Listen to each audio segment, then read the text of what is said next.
Okay guys, I am so sorry इतना दिन late हो गया आने में। पर हाँ, काइजू नंबर 8 के एक नए एपिसोड लेके मैं लौट आया हूँ।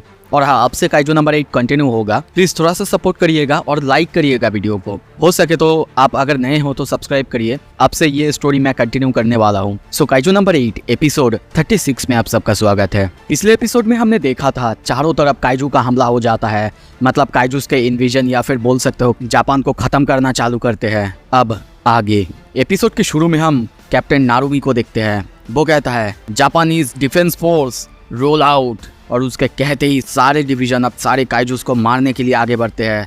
तोको बस ये सब देख रहा था और कहता है कैप्टन नारुमी। चारों तरफ हम देखते हैं गोलियों का बारिश हो रहा है। कैप्टन नारुमी को देखते हैं, उसके चारों तरफ बहुत सारे काइजूस उसको घेर के रखे हैं। ये देख के तोको चिल्लाने लगता है कैप्टन नारुमी सबको इस एरिया को क्लियर करो। पर तभी देखते हैं वहाँ पे एक गार्ड आके तोको को ले जाने लगता है। वो कहता है मैं ठीक हूँ, आप लोग कैप्टन नारुमी को संभालो। पर वो बंदा कहता है मैं ऐसा नहीं कर सकता, हमें जल्दी ही यहाँ से इवैक्यूएट करना ही होगा। ये कैप्टन नारुमी है और कोई नहीं। वो अभी नंबर 1 वेपन के साथ इनक्विप्ड है। इसका मतलब क्या है आप जानते हैं? इसका मतलब यहाँ पे चाहे जितने भी सारे काइजू हो, वो यहाँ पे सबसे ज़्यादा ताकतवर है और वो लगभग अभी एक डाई काइजू लेवल में है। और तभी देखते हैं कैप्टन नारुमी अपना पावर अनलिश करने लगते हैं और उसके बॉडी के चारों तरफ हम बिजली दौड़ते हुए देखते हैं। तभी देखते हैं वो अपनी तरफ आते हुए हर एक काइजू के मूवमेंट पर लेता है और तभी देखते हैं एक एक करके सबको एक ही बार में अटैक करता है। वहाँ पे जितने भी काइजूस थे सब एक ही बार में ख़त्म हो जाते हैं। तो को बहुत ज़्यादा हैरान होता है। वो बंदा कहता है देखा, आपसे कहा था ना। तो अभी हमें यहाँ से जल्दी निकलना ही होगा। कैप्टन नारुमी हसेगावा को कहता है हसेगावा थोड़ा सा स्टेटस बताओ। हसेगावा कहता है मेरे पास एक गुड न्यूज़ और एक बैड न्यूज़ दोनों हैं। मैं पहले गुड न्यूज़ से शुरू करता हूँ। जितने भी सारे डिविजन्स थे वो जल्दी काम करने में सफल हो रहे हैं। वो शेल्टर्स को सिक्योर करने में सफल हो रहे हैं, वो भी रिकॉर्ड ब्रेकिंग स्पीड से। पर अभी बैकअप का कुछ कहा नहीं जा सकता क्योंकि मुझे जितना पता है वहाँ भी यही हालत है। और हम देखते हैं दूसरे डिवीज़न यानी हेमजी सिटी में वहाँ भी सारे काइजूस ने हमला करके रखा है और इसीलिए वहाँ से भी 6 डिवीज़न कैप्टन सोशिरो होशिना, ये वाइस कैप्टन सोशिरो होशिना का ब्रदर है, उसे हम देखते हैं वो उन सारे काइजूस के ऊपर हमला करे जा रहा है और इसीलिए वो भी यहाँ पे मदद करने के लिए नहीं आ सकता। यहाँ तक कि सिर्फ इसी जगह पे नहीं, बाकी जगह में भी जैसे कि ओसाका, सेंदाई, हर एक जगह में काइजूस ने हमला करके रखा है। ये सुन के कैप्टन नारुमी बहुत हैरान होते हुए कहता है क्या? इसका मतलब ये जो तबाही है पूरे देश में चल रहा है। डेटा के हिसाब से बताया जाता है कि जितने भी सारे काइजूस अटैक कर रहे हैं वो अटैक कर रहे हैं मेट्रोपॉलिटन सिटीज़ पे। उनके power plants, radio tower, government के फैकल्टीज़ और ट्रांसपोर्टेशन हब, उन सब पर एक साथ अटैक किया जा रहा है। मतलब ह्यूमैनिटीज़ के जो मोस्ट एसेंशियल फैकल्टीज़ है उन पर अटैक किया जा रहा है। ये सुनने के बाद कैप्टन नारुमी समझ जाता है कि ये कोई नॉर्मल कन्वेंशनल काइजू का काम नहीं हो सकता। ज़रूर ये काइजू नंबर 9 कर रहा होगा। हम देखते हैं दूसरी तरफ सारे जो फाइटर्स हैं उनको भी लड़ने में बहुत ज़्यादा प्रॉब्लम्स हो रहे हैं क्योंकि उनके सामने बहुत सारे काइजूस आए हुए हैं। यहाँ तक कि कुछ काइजूस के फॉर्टिट्यूड लेवल तो 70 से भी ऊपर है। इसीलिए सारे फोर्सेस को लड़ने में बहुत ज़्यादा प्रॉब्लम हो रहे हैं। इतना ज़्यादा प्रॉब्लम है कि बाहर से बैकअप भी नहीं बुलाया जा सकता। हसेगावा कहता है अब हम क्या करेंगे? तभी कैप्टन नारुमी कहता है और क्या, हम उनको फोड़ के रख देंगे, वो भी सिर्फ हम लोग मिल के ही। आखिर इतने दिनों से हम किस चीज़ की तैयारी कर रहे थे बोलो? हसेगावा अब उसको डिप्लॉय करने का टाइम आ चुका है। तुम्हें पता है मैं किस चीज़ की बात कर रहा हूँ। तभी हमें आर्क मार्टाइम बेस का नॉर्थ एरिया दिखाया जाता है। कुछ लोग नीचे देखते हुए बहुत ज़्यादा शॉक होते हुए कहते हैं लगभग डेकेड हो चुका है लास्ट बार हमने इसको देखा था। जब लास्ट बार हिकारी शिनोमिया वाइस कैप्टन थी तब से। ईजी नीचे की तरफ देखते हुए सोचता है क्या तुम देख रहे हो ईसाओ? सच में देख रहे हो ना? ऐसा लग रहा है कि सच में हिकारी हमारे पास वापस आ चुकी है। और तभी नंबर 4 वेपन के साथ हम किकोरू शिनोमिया को देखते हैं। भाई बंदी बहुत औसम लग रही है। उसके सारे वाइटल स्टेबल होने के बाद हमें बताया जाता है कि वो डिप्लॉय करने के लिए बिल्कुल तैयार है। शिनोमिया को देखते हैं, वो भी तैयार होती है और सोचती है हाँ हो सकता है मैं मम्मी की तरह अब तक उतनी ज़्यादा पावरफुल नहीं हुई हो, पर आई स्वेयर मैं इस सूट का वर्दी मास्टर बन के दिखाऊंगी मम्मी। प्लीज़ अपनी ताकत मुझे देना। किकोरू शिनोमिया हेडिंग आउट। कुछ देर बाद हम देखते हैं कि किकोरू शिनोमिया को उस जगह के लिए भेजा जाता है जहाँ पे फोर्सेस को प्रॉब्लम हो रहा था लड़ने के लिए।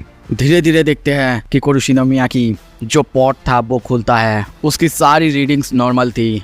अब नंबर वेपन तैयार है। नंबर वेपन ऑनलाइन होते ही हम देखते हैं कि शिनोमिया बहुत ही तेजी से उड़ने लगती है।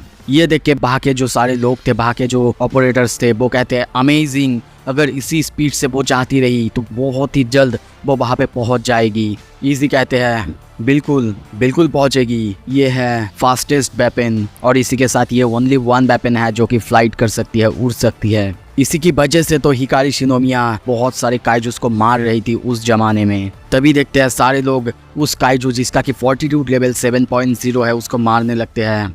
और तभी वो बंदा जो कि वहाँ पे हेड था वो सबको कहता है सीज फायर, जल्दी ही वो आने वाली है, इस एरिया को इवैक्यूएट करो। वो सब हम देखते हैं पीछे भागता है जिससे कि वो काइजू कुछ भी समझ नहीं पाता।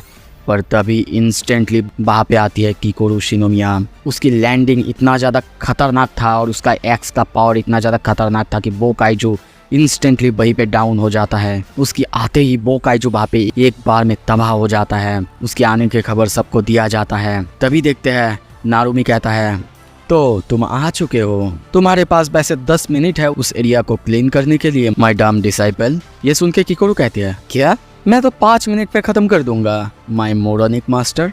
और तभी देखते हैं बाकी जो प्लाटून लीडर था वो सबको पीछे काइजू को मारने के लिए कहता है।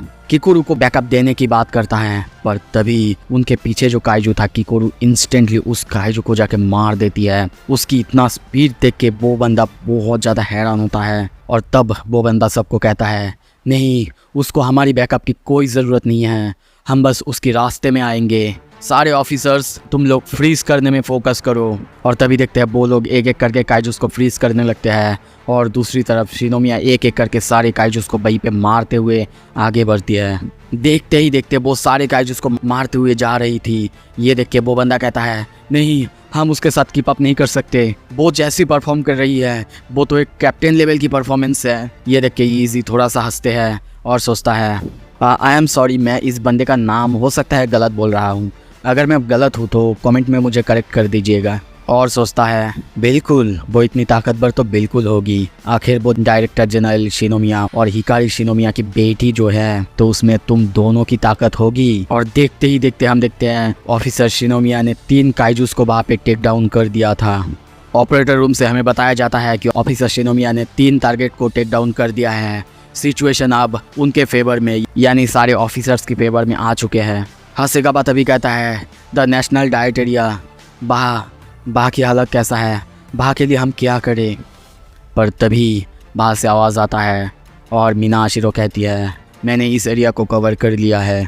तभी बाह की ऑपरेटर ओनीगिरी कहती है आई एम सॉरी अगर इसका भी नाम मैंने गलत लिया है, बहुत दिन बाद नरेट कर रहा हूँ, सो आई होप कि आप लोग समझ जाएंगे। फॉर्म असाइमिलेशन कंप्लीट हो चुका है, काइजू मसल्स फाइबर और यूनी ऑर्गन फुल्ली ऑपरेशनल है, वाइटल स्टेबल हो चुका है और सिंक प्रोसेस कंप्लीट हो चुका है।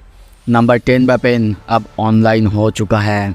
और तभी नंबर 10 वेपन के साथ हम वाइस कैप्टन सोशिरो होशिना को देखते हैं।